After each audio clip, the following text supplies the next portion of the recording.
Hello everyone, আশা করি তোমরা সবাই ভীষণ ভালো আছো। আজ বহুদিন পর তোমাদের সাথে আবার আমার একটা কাজের ভিডিও শেয়ার করছি। আজকে তোমরা সবাই জানো যে এই দুদিন ধরে বাইরে প্রচণ্ড ওয়েদার খারাপ, আর তার মধ্যে আজকে ছিল ট্রেন গণ্ডগোল। তো তাই জন্যই আমি একদম সময় পৌঁছানোর জন্য কিন্তু অনেকক্ষণ আগেই বাড়ি থেকে বেরিয়ে গেছিলাম।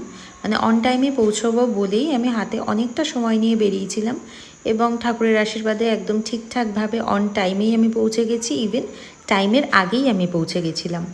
আমার আজকের লোকেশন ছিল নাকতলা, তো আমার বাড়ি থেকে সেটা অনেকটাই দূর। তো 1 ঘন্টা মতো আগে আমি পৌঁছে গেছি, গিয়ে একটু ফটো সেশন করছিলাম আর কি। নিজেদের সময় অনেকটা হাতে ছিল, তাই তারপরে সব কিছু গোছগাছ করে নিয়েছিলাম। এর মধ্যে আমার ডেডিকেটেড হেয়ার স্টাইলিস্ট আমাকে প্রচুর হেল্প করে দিয়েছিল। দেখতে দেখতেই আজকের আমার ক্লায়েন্টরা এসে উপস্থিত। ফার্স্টেই যাকে দেখছো এই উপমা দিয়েই আমাকে বুক করেছিল, ভীষণ মিষ্টি একজন মানুষ।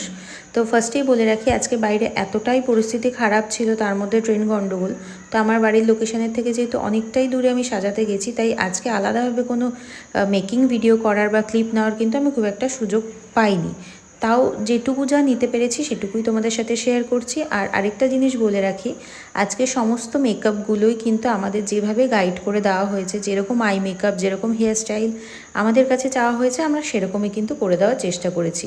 দিদি চেয়েছিল একটা সফট ব্রাউন স্মোকি আইস, খুব হালকা একটা গ্লিটারের সাথে, আর একদম এক্স্যাক্ট যেরকম হেয়ার স্টাইল আমাদের দেখিয়ে দিয়েছিল আমরা সেরকমই কিন্তু করেছি। দিদি ভীষণ স্যাটিসফাইড ছিল। আমার পার্সোনালি আই মেকআপটা খুব পছন্দ হয়েছিল, আর দিদি যেরকম লুক চেয়েছিল আমাদেরকে দেখিয়েছিল ঠিক সেরকমই করে দেওয়ার চেষ্টা করেছি। দিদি ভীষণ স্যাটিসফাইড ছিল। লাস্টে আমি অবশ্যই রিভিউটা তোমাদের সাথে শেয়ার করব, তোমরা দেখে নিতে পারো।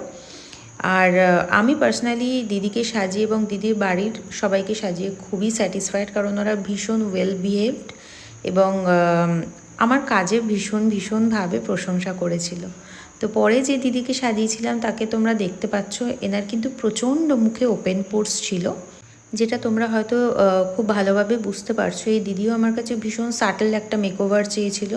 আইব্রো করা ছিল না, সেটা আমি যতটা সম্ভব ফিল করার চেষ্টা করেছি। হেয়ার স্টাইল বা সব কিছুই তার মতোই করার চেষ্টা করেছি। এবং দিদির আমাকে বলে দিয়েছিল খুব সফট একটা আই মেকআপ বা সফট একটা লুক চাই, সেটাই আমি দিয়েছি, দেওয়ার চেষ্টা করেছি। ল্যাশ করতে চাইনি বলে আমি ল্যাশ করাইনি। পরে যে বোনটাকে সাজিয়েছি তার বিফোর ভিডিও করতে আমি ভুলে গেছি বলে আমি একদম ফাউন্ডেশনের পরে একটা লুক হালকা করে নিয়েছিলাম, মানে ক্লিপ নিয়ে নিয়েছিলাম। তো এই বোনটারও কোনো আইব্রো করা ছিল না, সেটাও আমার নতুন করে ড্র করতে হয়েছিল। তো ওর বোনটার ড্রেসটা ভীষণ সুন্দর ছিল, এবং আমার মনে হয়েছে ফুল লুকটা, ফুল মেকআপটা ওর মুখের সাথে খুব ভালোভাবে মানিয়েছে। বোনটাও ভীষণভাবে স্যাটিসফাইড ছিল, যদিও রিভিউ নিতে আমি লাস্টে তাড়াহুড়োতে একদম ভুলে গেছি। তো আমার বেশ পছন্দ হয়েছে। তোমাদের কেমন লাগলো অবশ্যই জানিও। দারুণ লাগছে, ভীষণ স্যাটিসফাইড, যেরকম আমার রিকোয়ারমেন্ট ছিল। আমার স্পেসিফিক্যালি হচ্ছে মানে আমি যে হেয়ারস্টাইলটা করেছি সেটার আমার পার্সোনাল রিকোয়ারমেন্ট ছিল, আই মেকআপটার পার্সোনাল রিকোয়ারমেন্ট ছিল, একদম সেই অনুযায়ী সমস্ত কিছুটা হয়েছে। আর সব কিছুর দিক থেকে আমি ভীষণ স্যাটিসফাইড। সব ঠিকঠাক একদম একদম। Thank you. বলো যে তোমার কেমন লাগলো আজকে? খুব ভালো লাগলো, আর আমি এটা ফার্স্ট টাইম করলাম, এটা আমার ফার্স্ট টাইম এক্সপিরিয়েন্স, আর খুবই ভালো লাগলো আমার।